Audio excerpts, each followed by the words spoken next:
Hadirin berbahagia yang dirahmati Allah Subhanahu wa taala. Di Ramadan yang pertama Nabi Shallallahu alaihi wasallam, yaitu Ramadan tahun 2 Hijriah.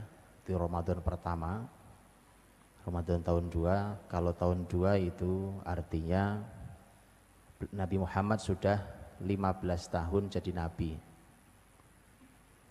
atau baru 2 tahun atau memasuki tahun kedua Nabi di Madinah. Baru diwajibkan Ramadan. Syahrul Ramadan alladzi unzila fihi al-Quran. Dan ini peristiwa yang juga Bapak Ibu ketahui dan menjadi saksi yang luar biasa untuk Ramadan pertama Nabi Shallallahu alaihi wasallam. Adalah peristiwa yang sangat besar, perang yang sangat menentukan, perang besar pertama muslimin yang langsung dipimpin Rasul Shallallahu alaihi wasallam, yang terjadinya pada tanggal 17 Ramadan di Ramadan pertama, yaitu tahun 2 Hijriah, yaitu perang Badar. Badar itu kurang lebih dari Madinah jaraknya 150 kiloan. Itu jaraknya, dan muslimin harus berjihad di puasa pertama mereka. Jadi dirahmati Allah SWT, karena peristiwanya istimewa. Ramadan pertama, Bapak Ibu tentu tahu bagaimana rasanya orang yang baru puasa pertama kali. Walaupun sahabat bukan puasa pertama kali, tetapi untuk ibadah puasa harus 1 bulan, itu baru kali itu. Karena sebelumnya para ahli ilmu mengatakan bahwa puasa itu kewajibannya paling yang wajib hanya puasa Asyura umpamanya, sebagaimana kalimat Nabi Shallallahu alaihi wasallam ketika Nabi baru memasuki kota Madinah, kemudian melihat masyarakat Yahudi puasa pada tanggal Asyura. Asyura adalah tanggal 10 Muharram. Nabi Shallallahu alaihi wasallam bertanya, "Ma hadzal yaumul ladzi tasumunahu?"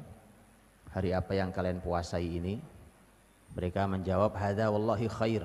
Anjallahu Musa min Fir'auna wa qaumahu fasamahu Musa syukran lillah." Ini kata orang Yahudi, ini hari yang baik. Allah menyelamatkan Musa dari Fir'aun dan bala tentaranya, maka kemudian Musa puasa hari itu sebagai bentuk syukur pada Allah. Nabi Muhammad SAW mendengarkan kalimat itu berkata, "Nahnu ahaqqu bi Musa minkum." Kami lebih berhak menghormati Musa daripada kalian.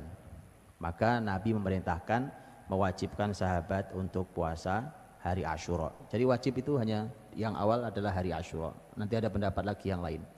Tapi yang jelas puasa 1 bulan penuh ya baru tahun 2 Hijriah itu. Karenanya bisa dibayangkan orang dalam keadaan yang seperti itu, kemudian momentum besar terjadi, yaitu perang Badar. Walaupun nanti di dalam perjalanannya memang diizinkan untuk berbuka karena harus perang. Hadirin dirahmati Allah. Yang menarik adalah peristiwa yang sebesar ini diabadikan oleh Al-Quranul Karim. Suratnya sering kita lewati, tapi kita perlu memahami tentang struktur surat ini. Karena waktu kita tidak banyak, saya hanya ingin sampaikan tentang struktur surat ini supaya Bapak Ibu bisa gali tafsirnya sendiri dalam kitab-kitab tafsir para ulama.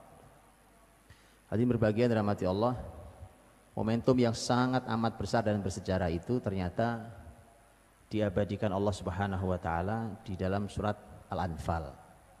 Surat Al-Anfal itu surat yang menjadi saksi akan peristiwa yang istimewa, peristiwa luar biasa, gabungan antara siam dan jihad, antara Ramadan dan jihad.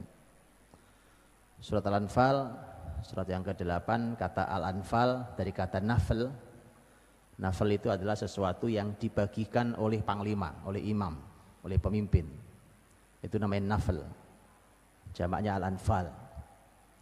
Artinya bahwa itu kenapa kemudian terjemahannya adalah harta rampasan perang. Surat Al-Anfal. Kemudian surat Al-Anfal itu disebut istilahnya dengan nasyidul mujahidin. Disebut dengan nasyidnya para mujahid. Para mujahid itu kalau sedang berjihad, itu nasyidnya surat Al-Anfal.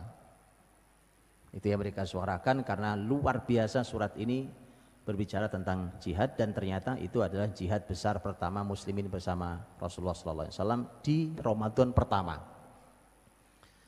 Mari kita lihat struktur surat ini, dan inilah mukjizatnya Quran, dan beginilah Quran harus digali. Tidak cukup dengan terjemahan. Terjemahan sangat tidak mewakili.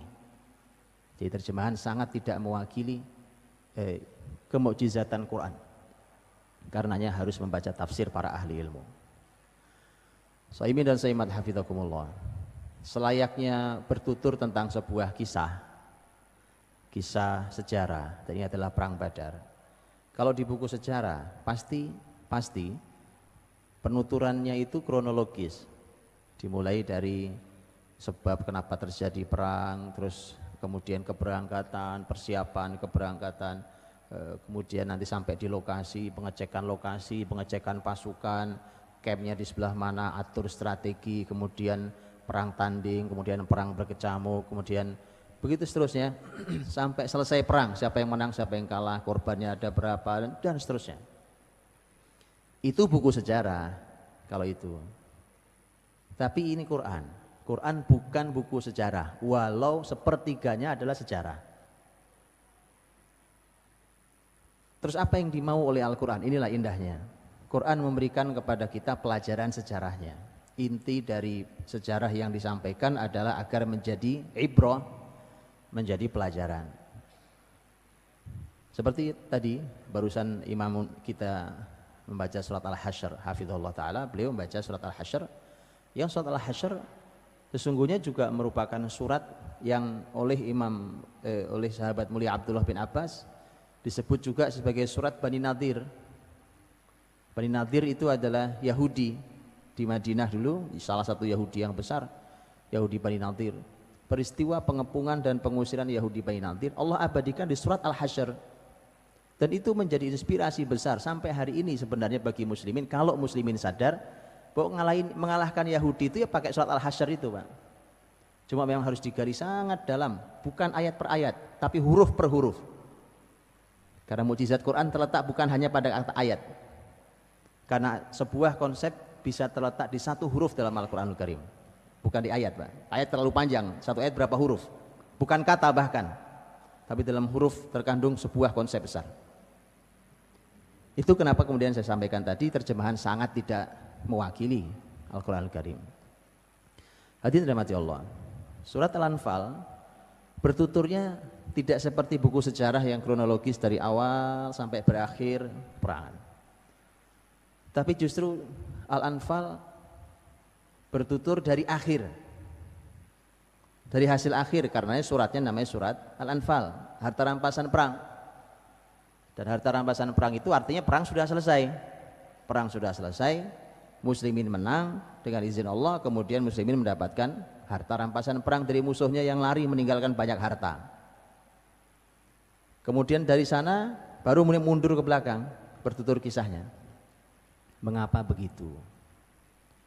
Mengapa cara Quran bertutur gitu? Karena nanti dalam surat yang lain bertutur tentang kisah yang lain, itu bertuturnya beda lagi caranya. Ya begini, ini perlu waktu kita, kesungguhan kita untuk mentadaburi Quran mumpung bulan Quran. Mumpung bulan Quran, Pak. Itu kenapa ulama kalau di Ramadan itu semua kajian ditutup kecuali Quran, Pak. Betulan itu. Kita bisa 11 bulan ngaji yang lain. Apalagi sibuk urusan dunia ya. 11 bulan kita bisa ngaji yang lain, Pak. Ramadan syahrul Ramadan alladzi unzila fihil Quran. Karena yang Allah mau tentang Quran itu bukan dibaca saja. Karena yang Allah mau itu 3, hudal linnasi wa bayyinatin minal huda wal furqan. 3 maunya Allah, Pak.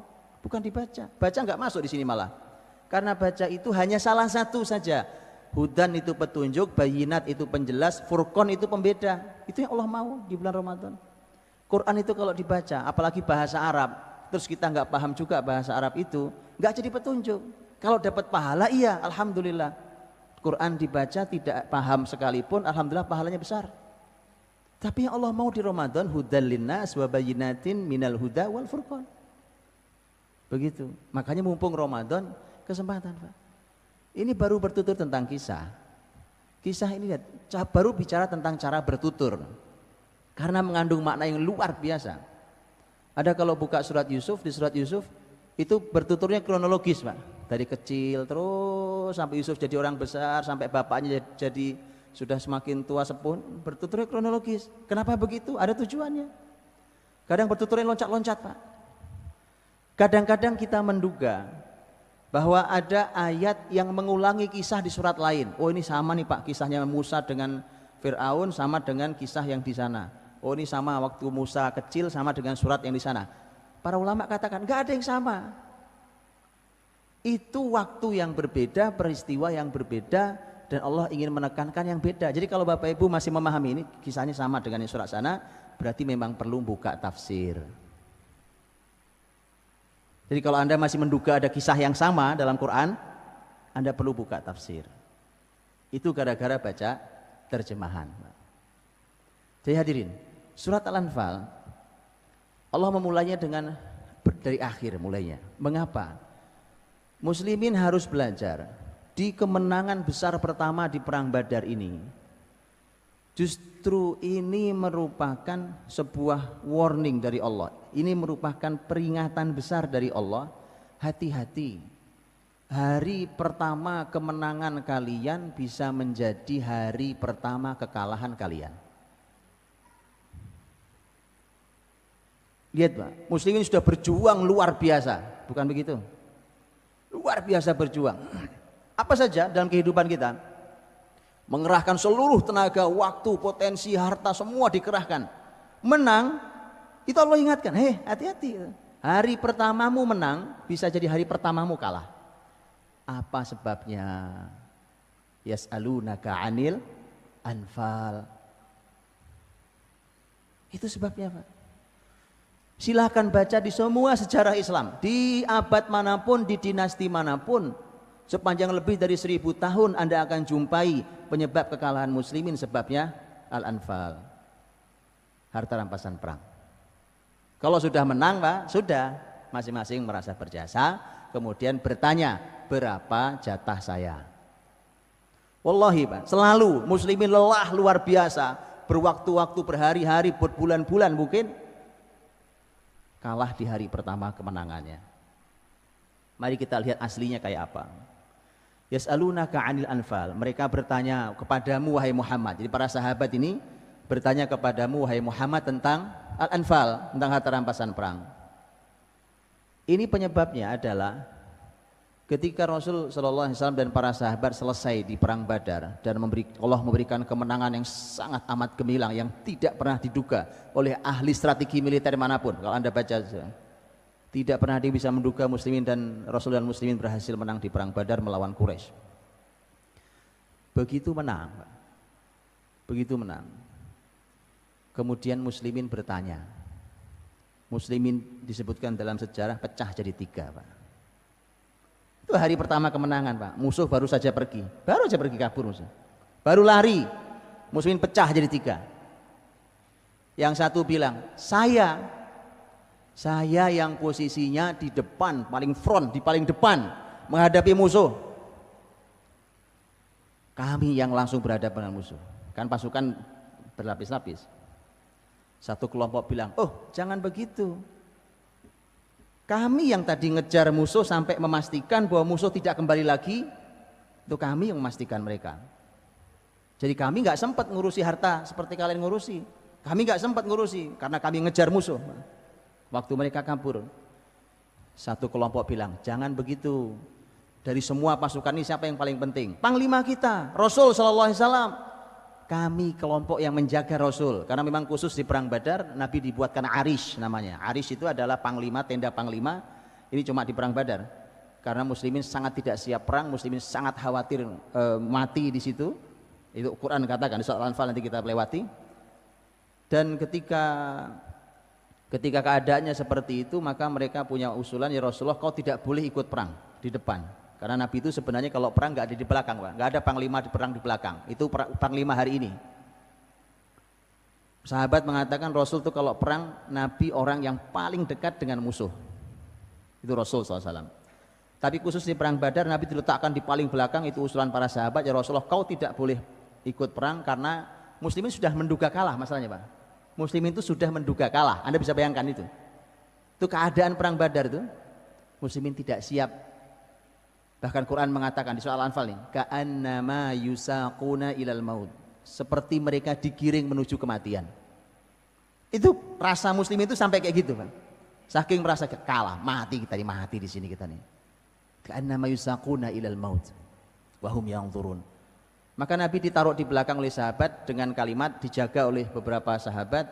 Kemudian mereka disuruh mengamati pergerakan di peperangan itu. Kalau terjadi kekalahan parah di muslimin, maka Rasul harus segera dilarikan ke Madinah. Itu perintahnya. Maka sekelompok orang ini menjaga Rasul. Nah, mereka ini merasa berjasa. Kami yang jaga Rasul, orang paling penting di pasukan ini. Pecah jadi 3, Pak. Anda bisa bayangkan itu. Hari pertama belum pulang, belum, masih di medan pertempuran, musuh baru kabur. Anda tahu itu selalu, Pak, di sepanjang sejarah muslimin selalu itu masalahnya. Saya kasih contoh, Pak. Jauh di negeri barat sana, di negeri Andalus, muslimin di negeri Andalus, Pak. Jauh di negeri Andalus. Muslimin saat di negeri Andalus di masa kuat-kuatnya, Pak, tidak ada satupun kota-kota di Eropa yang berani berhadapan dengan muslimin. Asal dengar namanya pasukan muslimin mau lewat kota itu, mereka tinggal siap masuk Islam atau bayar jizyah, dah selesai. Kalau perang lawan jangan dicoba, muslimin jangan dicoba. Sedang kuatnya luar biasa, canggihnya luar biasa, berilmunya luar biasa, sementara Eropa itu tidak bisa baca tulis, buta huruf, hidup nomaden, kotoran manusia sepanjang jalan kota London. Coba, itu adanya. Itulah kenapa muslimin, umpamanya di masa ini ada peristiwa sangat besar yang bersejarah yang di dalam Andalus menjadi sangat bersejarah, namanya perang Bilatus Syuhada. Bilatus Syuhada, bilat itu artinya lantai, syuhada itu syahid, orang-orang yang syahid. Ini lantainya orang-orang yang syahid, saking banyaknya korban dari muslimin di Bilatus Syuhada. Pemimpinnya adalah mujahid luar biasa yang juga syahid di tempat itu, yaitu Abdurrahman Al-Ghafiqi rahimahullah ta'ala. Ini hadirin, sama peristiwanya dengan Badar ini. Ini efeknya sampai jadi Bilatus Syuhada. Ini seperti lantainya orang-orang yang syahid. Orang muslimin bergelimpangan, korban luar biasa termasuk Panglima Abdurrahman Al-Ghafiqi. Kenapa? Faktornya ghanimah. Muslimin pakai bawa pasukan, wallahi, Pak, kota manapun yang dilewati itu perjalanannya menuju Perancis, melewati Gunung Brenne. Mau ke Perancis mereka, Pak. Mau ditembus tuh semua Perancis, Eropa mau ditembus.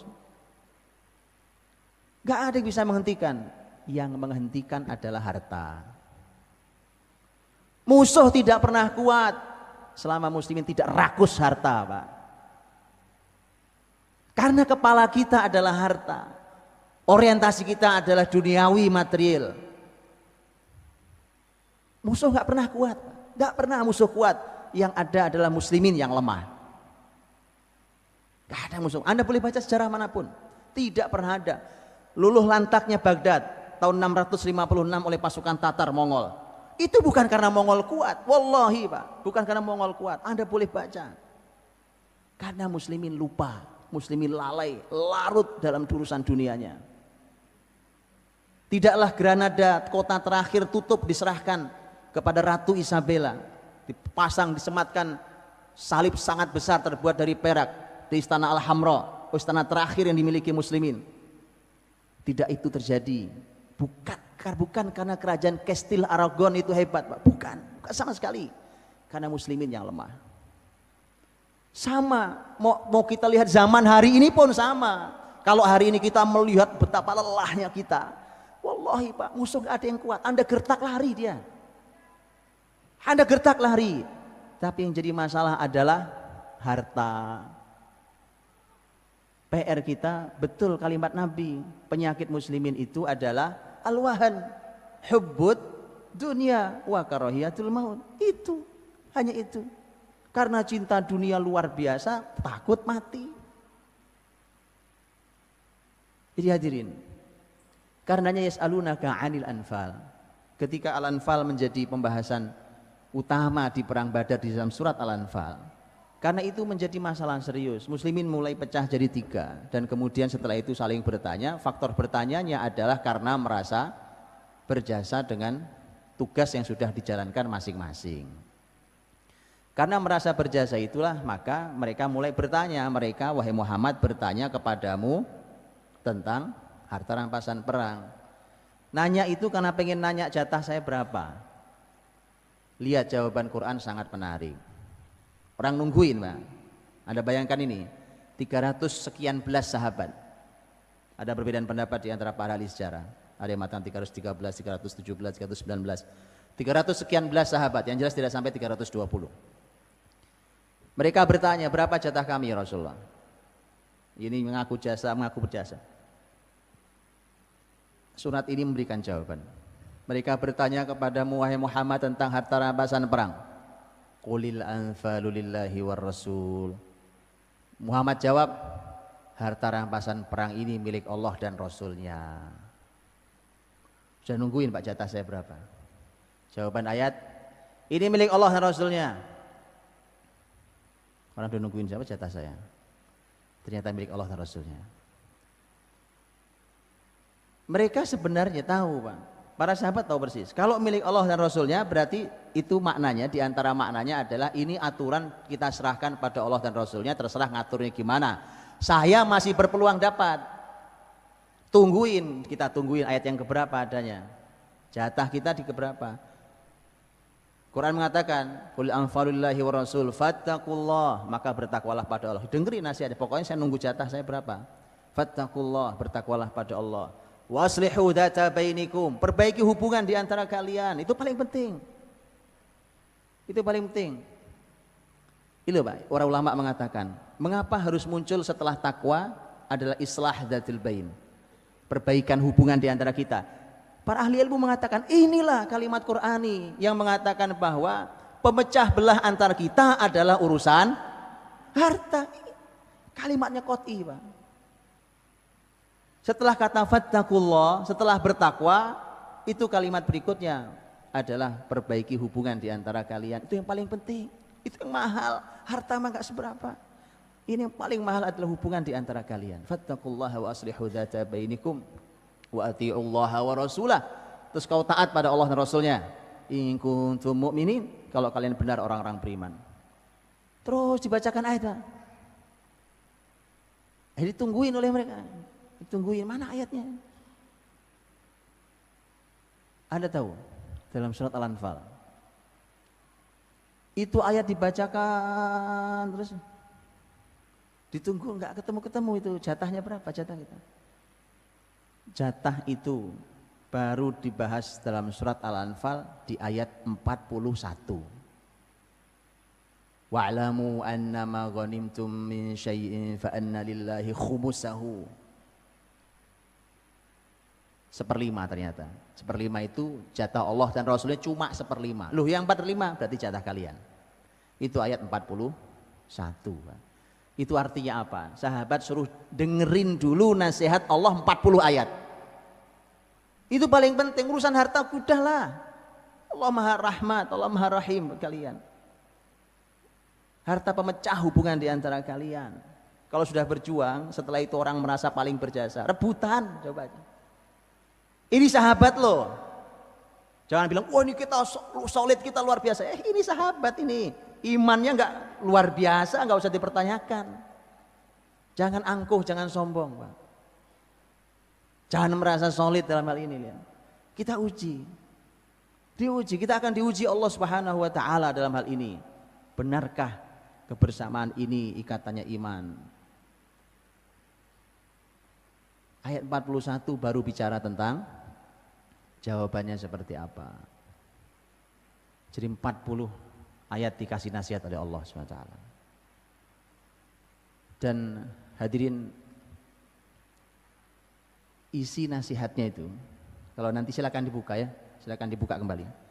Isi nasihatnya itu, saya ringkaskan 2 saja. Tapi nanti mohon dibuka, ditadaburi, dibaca. Ini mumpung bulan Ramadan, Pak, pahalanya besar sekali ini. Saya ringkaskan 2, Pak. 1, Allah ingin meniadakan usaha muslimin. Kalian yang merasa hebat, kalian yang merasa berusaha, kalian yang memanah, kalian seperti membunuh, yang merasa membunuh musuh, tidak ada. Nggak ada itu. Kalian nggak ngapa-ngapain. Padahal sahabat kan berlelah-lelah Pak, berkeringat, mereka terluka, ada yang syahid, mereka memanah, mereka mengayunkan pedang. Kata Allah, enggak ada, kalian nggak ngapa-ngapain. Itu yang ditiadakan Pak. Kenapa? Sumber masalahnya kalian merasa berjasa, itu masalahnya. Maka Allah, nggak ada jasa kalian, nggak ada. Semua Allah,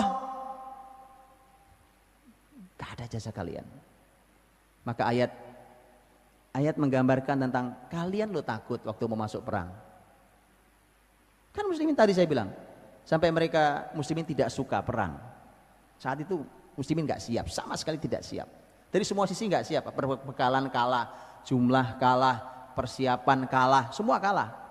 Muslimin kalah di segala hal.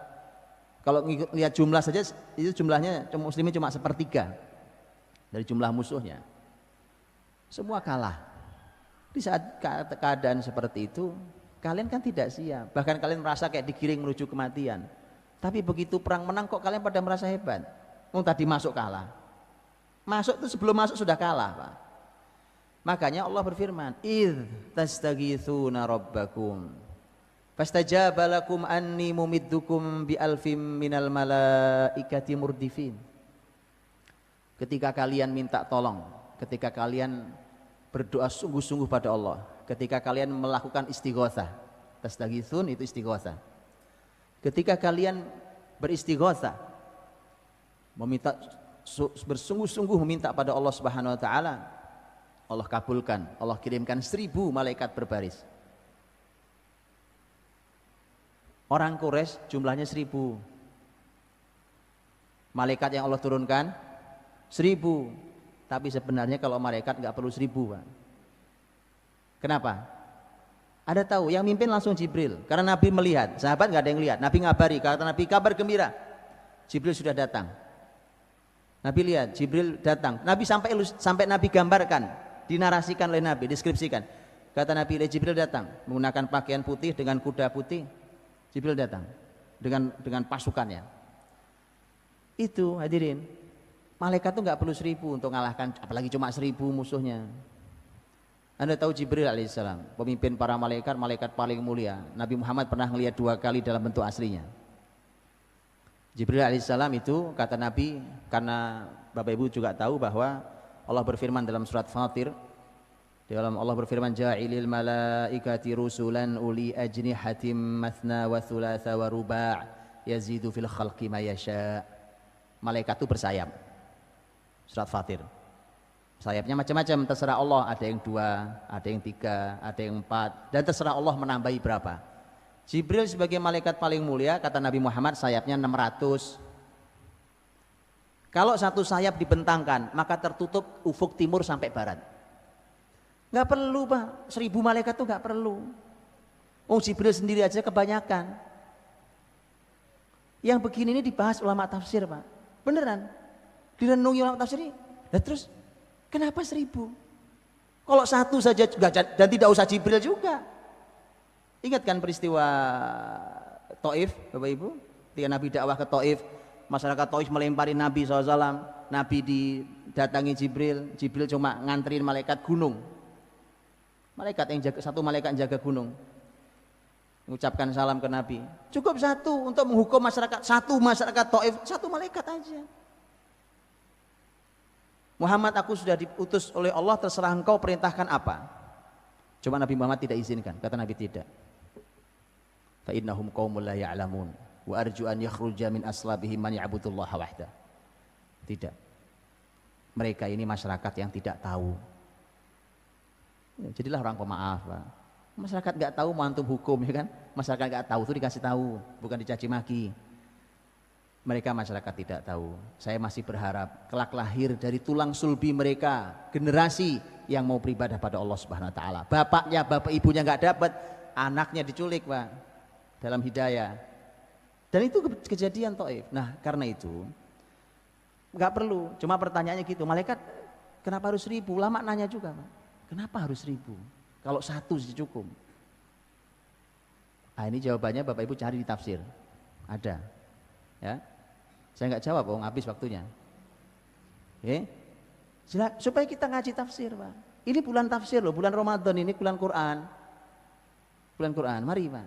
Ayo, Pak, buka tafsirnya. Yang lain sudah cukup. Syahrul Ramadan alladzi unzila fil Quran. Kurang jelas gimana diulang-ulang oleh para ustadz kita kalau Ramadan begini. Quran, Quran, Quran, Quran, Quran. Baik. Cari sendiri jawabannya di tafsir ya. Bapak Ibu dirahmati Allah, itu Allah sampaikan, ini Allah yang nolong kalian.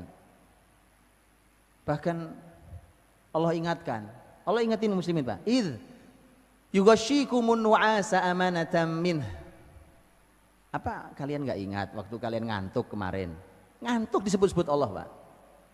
Ngantuk tuh kalau dalam jihad nikmat, tapi kalau di majelis ilmu adab. Musibah, Pak, di majelis ilmu ngantuk, Pak. Kalau di medan jihad itu nikmat, Pak. Itu muslim itu megang pedang berkali-kali jatuh, Pak. Karena menjelang perang Allah kasih istirahat sejenak. Wa yunazzilu 'alaikum minas samaa'i maa'a. Allah turunkan dari langit hujan. Masya Allah. Dan itu nikmat sekali. Liutahhirakum bih wa yudhiba 'ankum rijzasy syaitan wa liyarbita 'ala qulubikum wa yutsabbita bil aqdam. Lihat, 4 fungsi hujan. Ini belum pernah dikaji detail, Pak. Harusnya diteliti. Kalau Anda ilmuwan, di sini banyak ilmuwan, diteliti dong Quran itu. Ilmu itu dipakai buat ngabdi ke wahyu, bukan cuma nyari duit. Buat ngabdi ke wahyu, teliti, Pak. Ilmuwan mana hadirkan. Lihat fungsi air hujan. Liutahhirakum bih, mensucikan kalian. Liutahhirakum bihi wa yudhiba 'ankum rijzasy syaitan, menghilangkan kekotoran setan dalam diri kalian. Bisikan setan dalam diri kalian tuh yang tadi sampai kalian takut mati, kalian semua bisikan setan itu hilang dengan air hujan. Coba harus teliti itu, Pak. Ya, litahhirakum bihi wa yudhiba 'ankum rijzasy syaitan wa liyarbita 'ala qulubikum. Hujan tuh bisa ngikat hati kalian. Coba gimana ceritanya hujan bisa ngikat hati kalian? Makanya saya usul nih, Pak. Kalau muslimin susah bersatu, kayaknya sering-sering hujan-hujanan. Beneran, Pak. Ngikat hati. Quran loh ini bilang. Betul kan? Coba antum kalau lagi kemarin aksi besar pas lagi hujan, luar biasa bukan? Sambil sujud sambil hujan, coba. Jutaan orang sujud di jalan Jakarta, di jalan ibu kota. Waliyarbita 'ala qulubikum wa yutsabbita bil aqdam, mengokohkan kaki kalian. Coba. Gitu ya. Jadi saya minta mana para ilmuwan di ilmunya masing-masing diteliti, Pak. Supaya kita dapat pahala dengan ilmu kita, bukan cuma dapat uang. Dapat pahala dari ilmu kita. Allah ingatkan tentang itu semua, itu loh nikmat. Kan nggak ada yang bisa nurunin hujan kecuali Allah. Ngantuk tuh Allah yang menghadirkan. Orang tuh, Pak, mau tidur, kalau nggak datang ngantuk, minum obat tidur, Pak, dipaksain suruh tidur. Saking bahwa itu semua nikmat dari Allah. Allah kasih tepat waktunya. Kalau tidak tepat waktunya bahaya. Tepat waktunya Allah berikan. Jadi Allah ingetin tuh loh, kalian nggak ngapa-ngapain, ya kan? Kalian nggak apa-apain. Oke. Sampai Allah sampaikan, idh yuhi rabbuka ilal malaikati anni ma'akum fathabbitul ladina amanu sa'ulqi fi qulubil ladina kafarur ru'ba fadribu fawqal a'naqi wadribu minhum kullabanan. Ayat yang tadi sebelumnya saya bacakan itu untuk internal muslimin, bukan begitu? Nah, ayat yang berikutnya ini musuh Allah ngapain? Lihat ya, untuk kalian Allah ngerjakan apa, untuk musuh kalian Allah melakukan apa. Lihat Allah lakukan. Allah perintahkan. Jadi semua Allah yang kerja gitu loh, Pak. Idh yuhi rabbuk, Tuhanmu memberikan wahyu kepada siapa? Ke malaikat yang hadir waktu itu. Apa tugasnya?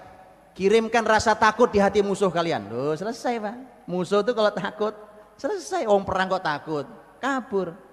Selesai. Mau senjatanya paling canggih sekalipun, mau jumlah berlipat ganda sekalipun, kalau takut, bubar.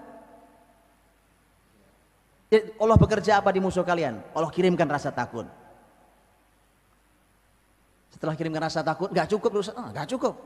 Allah perintahkan malaikat, potong leher mereka, potong ruas-ruas jari mereka. Ini mutilasi, Pak. Tidak boleh kalau pada manusia, tidak boleh dilakukan kalau oleh mukmin. Memutilasi tubuh itu oleh Nabi dilarang. Karena Nabi SAW yanha 'anil muthlah. Nabi SAW melarang mutilasi. Nah karena muslimin dilarang memutilasi, begitu ada korban kok terpotong-potong jarinya, maka pasti bukan muslimin yang melakukan. Paham? Untuk membedakan, ini loh karya malaikat, bukan karya kalian. Karena nanti selesai perang, ada sahabat datang ke Nabi, merasa bahwa saya yang bunuh dia Rasulullah. Merasa dia. Tapi memang dia juga bingung loh, ini perasaan pedang memang belum nyampe. Betulan Pak. Maka Nabi bilang, bukan kamu yang membunuh, malaikat yang membunuh. Karena karya malaikat beda dengan karya muslimin. Kan sudah selesai, muslimin sudah dikasih nikmat luar biasa, musuh sudah diberikan takutan luar biasa. Sudah apa? Selesai kan? Terus kalian merasa berjasa gitu? Oh mereka merasa berjasa melemparkan panah. Allah firmankan sekalian. Falam taqtuluhum wa ma ramaita id ramaita walakinallaha rama. Falam taqtuluhum walakinallaha qatalahum wa ma ramaita id ramaita walakinallaha rama waliyubliyal mu'minina minhu bala'an hasana. Ketika kalian membunuh bukan kalian yang bunuh. Ketika kalian memanah bukan kalian yang manah. Udah habis kalau gitu ngapain kami? Kami kalau gitu emang nggak kerja. Dan terus kalau nggak kerja kok merasa berjasa? Itu loh Pak. Itu suasana itu 40 ayat. Itu suasana pertama. Terakhir suasana kedua Pak. Suasana kedua ini mohon dibuka nanti lagi surat Al-Anfal ya. Ini ngaji Quran memang harus begini Pak. Nikmatnya luar biasa. Di surat Al-Anfal itu Bapak Ibu, Allah memanggil orang beriman 6 kali. Ya ayyuhalladzina amanu ya ayyuhalladzina amanu ya ayyuhalladzina amanu ya ayyuhalladzina amanu ya ayyuhalladzina amanu ya ayyuhalladzina amanu. 6 kali Pak dipanggil. Hai orang beriman. 6 kali. Wahai orang beriman, wahai orang beriman. Dipanggil Allah. 6 kali dicek nanti, ya. Dan mohon dicek isinya apa? 6 kali itu. Terus cek lagi urutannya gimana? Karena Quran itu enggak sembarang urutannya, Pak. Dan untuk nabinya Allah manggil 3 kali. Ya ayuhan nabi 3 kali. Ya ayuhan nabi, ya ayuhan nabi. Wahai nabi, wahai nabi, wahai nabi. Dahsyat Pak. Langsung instruksi dari Allah, gitu. Mukminin begini, nabi begini. Instruksi langsung dari Allah. Sehingga memang tidak layak muslimin ngaku berjasa dalam setiap kemenangan mereka. Habis waktu saya? Loh tadi katanya sebentar Pak, saya nanti Bapak Ibu punya aktivitas, saya khawatir. Hah? Saya khawatir tadi, nggak apa ya Bapak Ibu, nggak apa. Baik, kalau gitu saya kasih 1 ayat Pak, contoh 1 ayat saja sebagai penutup kita. Di antara panggilan untuk Allah dan Nabi, untuk orang-orang beriman dan Nabi, saya kasih 1 ayat saja contohnya. Lihat Pak, luar biasa, dahsyat. Ini panggilan untuk Nabi, ini seruan untuk Nabi, instruksi dari Allah untuk Nabi sang panglima di medan itu. Ini pelajaran buat semua panglima. Untuk orang beriman itu seruan pelajaran bagi seluruh pasukan. Begitu harusnya. Ya, nanti silakan lihat isinya. Seruan untuk panglima. Dari 3 saya sampaikan 1. Allah berfirman, ya ayyuhan nabi, wahai nabi, hasbukallah, cukuplah buat kamu Allah. Jadi kalau posisi panglima itu Pak, posisi panglima, kalau di hatinya masih nyandar kemana-mana, nggak menang muslimin. Nyandar dunia, nyandar ke ini musuhnya, apalagi musuhnya. Nyandar ke gabungan ini, nyandar ke dana. Kenapa kenapa perjuangan kita susah menangnya? Kita asal ngumpul mau melakukan sesuatu, kita selalu mentok di dana Pak. Terus kemudian kita mikir selalu dana, selalu dana, selalu dana. Karena orientasi urusan kita urusan duniawi. Itu yang menjadi pusarannya. Bukan tidak penting, sangat penting. Karena beberapa sahabat Nabi berfokus di ngurusi dana. Tetapi lihat itu. Bahwa cara kita bersandar itulah yang apalagi panglima Pak, bersandarnya hasbuk itu cukup untuk kamu, cukup, udah nggak perlu yang lain. Wahai Nabi, hasbukallah, cukup Allah. wa manittaba'aka minal mu'minin, dan orang-orang yang mengikutimu dari orang-orang yang beriman. Kalimat yang kedua, wa manittaba'aka minal mu'minin ini, kalimat yang kedua ini ada dua tafsir. Bukan nanti di tafsirnya, ada dua tafsir ulama. Karena memang dia punya peluang dua-duanya secara bahasa. Lihat tafsir pertama Pak, dengarkan baik-baik karena bedanya mungkin agak tipis. Wahai Nabi, saya langsung terjemahkan, ada dua jenis, dua tafsir. Nah, ini saya bilang tadi, di terjemahan pasti nggak ada, cuma satu pasti diambil kan? Pasti cuma satu, nggak mungkin kan ada dua versi terjemahan kawin. Wahai Nabi, cukuplah untukmu Allah dan untuk orang-orang yang beriman yang bersamamu. Tafsir yang kedua, cukuplah untukmu Allah dan cukuplah untukmu orang-orang beriman yang bersamamu. Paham bedanya? Paham atau belum paham? Belum. Yang pertama adalah wahai orang-orang beriman, wahai Nabi, cukuplah untukmu Allah dan untuk orang-orang beriman. Jadi kamu, wahai Nabi Panglima, dan orang beriman yang bersamamu, semua hanya Allah bersandarnya. Tafsir ini yang dipilih oleh Imam Ibnu Katsir. Beliau menampilkan dua, tapi ini yang beliau pilih. Cukuplah, artinya memang bukan hanya panglima yang bersandarnya hanya kepada Allah, tetapi pasukannya orang beriman pun harus bersandar juga hanya kepada Allah. Gak boleh juga orang ikut punya kepentingan, itu munafik. Munafik Pak. Surat At-Taubah panjang lebar Allah berfirman tentang munafik yang ikut di jihad muslimin. Penumpangnya banyak, jangan salah Pak, penumpangnya banyak di jihad muslimin itu. Nah itulah kenapa Allah Subhanahu wa taala berfirman di surat At-Taubah tentang orang-orang munafik itu, bagaimana cara Allah membersihkan saf muslimin. Karena kan kita susah Pak mendeteksi orang munafik yang mana. Tapi Allah kasih cirinya. Ya, tapi hati-hati. Jangan mudah menyematkan ayat pada seseorang. Jangan mudah menyematkan hadis pada seseorang. Ini perlu ahli ilmu yang luar biasa. Bukan orang baru ngaji kemarin terus kemudian mensematkan sana sini, tempel sana tempel sini. Subhanallah. Ini perlu ahli ilmu yang sangat super mumpuni dalam hal ini. Ilmunya namanya Tanzil An-Nusus Al-Waqi'. Bagaimana nas teks itu disematkan di kekinian. Itu gak sembarang. Itu harus sangat berhati-hati. Allah berfirman, "Lau kana 'aradan qariban wa safaran qasidan lattaba'uka walakin ba'udat 'alaihimus syuqqah." Surat At-Taubah. Orang munafik itu, Bang. Muslimin kalau pergi jihad, orang munafik menganalisa. Ini bukan terjemahan ya, nanti saya terjemahkan. Ini kalimat saya. Muslimin munafik akan menganalisa dulu, muslimin kira-kira menang apa kalah. Kalau muslimin menang dia ikut. Kalau muslimin kira-kira kalah, dia punya alasan banyak. Tetapi alasan yang paling jelas adalah ketika surat At-Taubah ini Allah berfirman, Muhammad, kalau perjalananmu ini terjemahan. Kalau perjalanan jihadmu itu dekat, lagi mendatangkan manfaat, baik, mereka pasti ikut. Itu munafik, Pak. Tapi karena perjalananmu jauh lagi sulit. Paham? Itu kenapa para ahli sejarah mengatakan di dalam sejarah Nabi tidak selalu menang lawan musuhnya. Sekali waktu kalah, Pak. Kenapa kalah? Ini salah satu tujuan besarnya. Karena kalau kalah, orang munafiknya bersih. Nggak ada yang mau ikut munafik.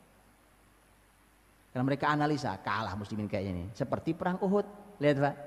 Perang Uhud muslimin di paruh kedua peperangan kocar-kacir, kalah, bukan? Nabi sampai terluka-luka, bukan? Ya, Nabi berdarah-darah, gigi beliau patah bahkan. Tertusuk besi pipi beliau, luar biasa. Dalam keadaan seperti itu, Pak. Itu perang belum mulai, itu orang munafik sudah pulang. Karena mereka analisa, wah kalah ini. Belum perang, mereka punya analisa hebat. Orang munafik itu analisanya hebat, Pak. Analisa duniawinya luar biasa, dianalisa, kalah, mereka pulang, alasannya macam-macam. Wah ada aja alasannya, sampai mereka bilang, Muhammad, ya Rasulullah, ini kayaknya nggak terjadi perang, nggak jadi perang kayak kita nih, nggak bakal perang nih. Kami tuh kesini mau perang, karena ini kayaknya nggak terjadi perang, kami pulang aja. Macam itu, mereka pandai membalik data itu pandai, Pak. luar biasa. Itu dijadikan opini. Antum bayangkan dari 1000 muslimin di perang Uhud 300 pulang. Apa enggak goyang muslimin, Pak? Bisa? Mau pulang 300 orang gerucuk pulang itu. Sebagian terprovokasi oleh orang munafik. Begitu loh, rumit. Kembali bahwa maka Allah dan orang beriman Rasul Nabi dan orang beriman hanya cukup Allah, baru kalian menang. Itu tafsir pertama. Tafsir yang kedua begini, wahai Nabi, cukuplah untukmu Allah dan cukuplah untukmu orang beriman. Paham? Bedanya paham? Artinya apa? Nabi, kau harus bersandar pada Allah, cukup. Kemudian yang membantu dirimu adalah orang beriman. Gak usah yang lain, gak perlu yang lain. Cukup orang beriman. Itu dua tafsir yang berbeda di ayat yang sama. Ya ayuhan nabiyyu hasbukallahu wa man ittaba'aka minal mu'minin. Dan kalau yang pertama menunjukkan tawakal yang sangat kuat, murni tauhidnya hanya pada Allah. Kalau yang kedua menunjukkan amal jama'i, amal bersama antara panglima dan itu harus timnya yang kokoh sekali. Setelah bersandar pada Allah ada amal kebersamaan. Begitu hadirin rahmati Allah SWT. Silakan dilanjutkan. Saya cuma buka pintu surat Al-Anfal karena itu surat yang mengabadikan Ramadan pertama muslimin. Semoga Allah jadikan Ramadan muslimin Ramadan kemenangan, Ramadan keberkahan. Wallahu a'lam bishawab. Assalamualaikum warahmatullahi wabarakatuh.